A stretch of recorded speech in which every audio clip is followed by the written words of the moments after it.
Well, just one day after massive backlash for their framing of the New York IED attack outside Zohran Mamdani's residence, CNN is once again at it again.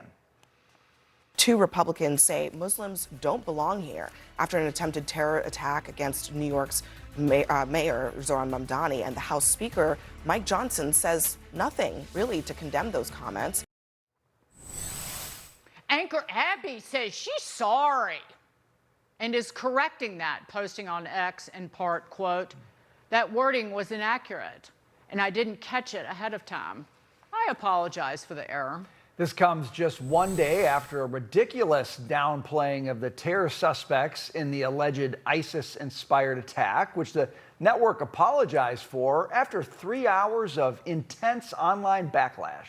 For more, let's bring in Big Weekend show co-host and Outkick host Tomi Lahren, along with National Review columnist Caroline Downey. Great to see both you ladies. Tomi, they all carry around shovels and they just keep digging.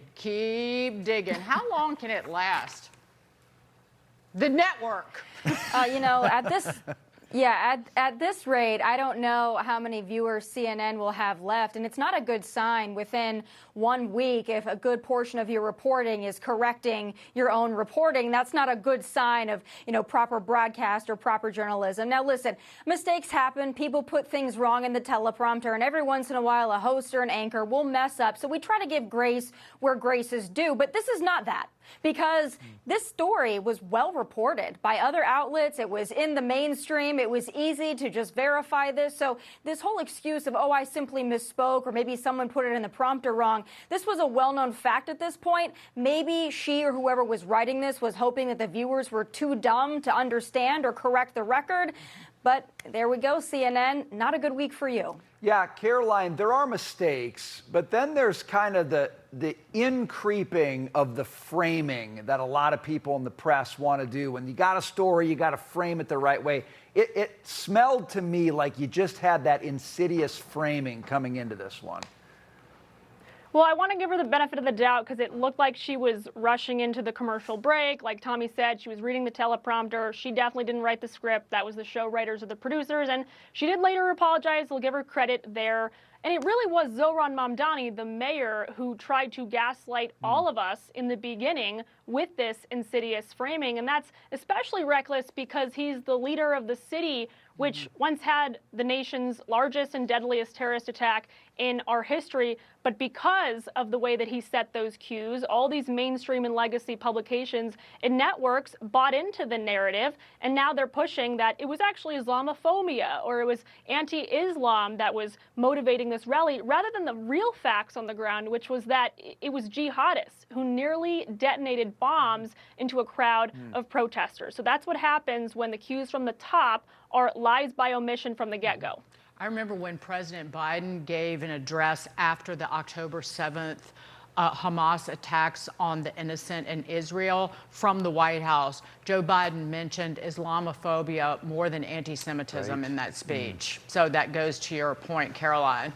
Moving on to this, Governor Tampon Tim Walz, is utterly lost when it comes to understanding why Americans care about fraud in Minnesota.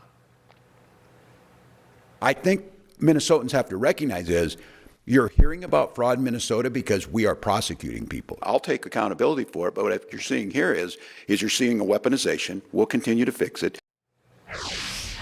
You could call it cognitive dissonance, or you could just call it what I say shittiacy, which is shameless idiocy. Caroline. Yeah, Dagan. Tim Walz. Oh, go ahead. Sorry, I was going to say Tim Walz is only paying lip service to reform now because this was the nation's largest embarrassment, or probably for the Democrats, right after the Biden cover-up frailty scandal.